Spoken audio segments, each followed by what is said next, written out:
नमस्कार. आज आपण 5 किलो गव्हाची कुरडई कशी बनवायची ते पाहूयात. तर मस्त पांढरी शुभ्र कुरडई झालेली आहे बघा. तर सगळ्यात पहिलं आपल्याला गहू 1 तासभर पाण्यामध्ये भिजवून घ्यायचे आहेत.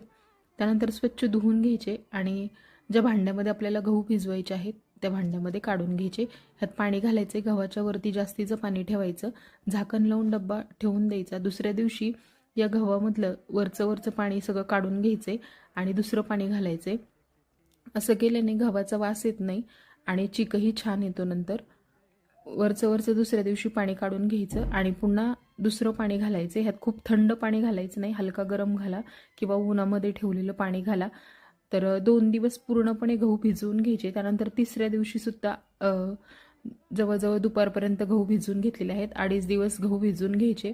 तिसऱ्या दिवशी गहू पाण्यामधून सगळे काढून घ्यायचे, गव्हाला व्यवस्थित मीठ लावून घ्यायचं आणि त्यानंतर असं गव्हाचं जे यंत्र असतं चुरायचं त्याच्यात चुरून घ्यायचे आहेत. जर असं यंत्र नसेल तर बाहेर आजकाल गहू चुरून मिळतात, ह्याच्या गिरणी असतात. गहू चुरून घेतल्यानंतर स्वच्छ पाण्यामध्ये असे सगळे छान पिळून घ्यायचे आहेत आणि पुन्हा मग हा चीक दुसऱ्या पाण्यामध्ये सुद्धा बुडवून व्यवस्थित पिळून घ्यायचा आहे. त्यानंतर तयार झालेला चीक चाळणीने गाळून घ्यायचा. त्यानंतर पुन्हा असं स्वच्छ कपड्यांनी सुद्धा गाळून घ्यायचं आहे.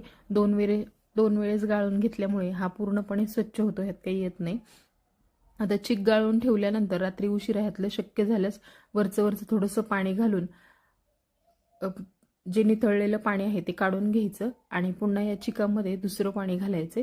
दुसरं पाणी घालताना थोडं थंड पाणी असेल तर तेच वापरा.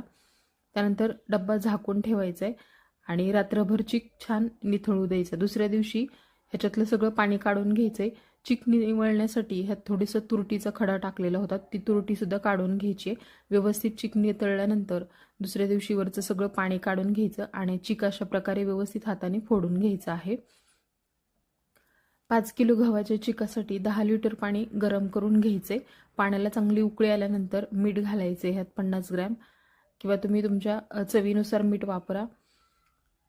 पाण्याला चांगली उकळी आल्यानंतर चीक असं थोडं करून पाण्यामध्ये घालायचं आहे आणि व्यवस्थित हटवून घ्यायचं आहे. चीक चांगला हटून झाल्यानंतर थोडासा जाळ कमी करायचा आणि झाकण ठेवून वाफेवरती चीक शिजू द्यायचा. मध्ये 1-2 वेळेस हलवून घ्यायचा. पूर्णपणे 20 ते 25 मिनटं किंवा अर्धा तास चीक चांगला शिजवून घ्यायचा. 1-2 वेळेस मध्ये असा हलवून घ्यायचा, म्हणजे मग व्यवस्थित हा एकसारखा शिजला जातो. चीक शिजल्यानंतर गरम असतानाच लगेच ह्याच्या कुरड्या बनवून घ्यायच्या आहेत. कुरड्या बनवून झाल्यानंतर 2 दिवस किंवा 3 दिवस कुरड्या चांगल्या वाळवून घ्यायच्या. उन्हाळा सुरू झाल्यानंतर कडकडीत उन्हामध्ये शक्यतो कुरडई बनवायला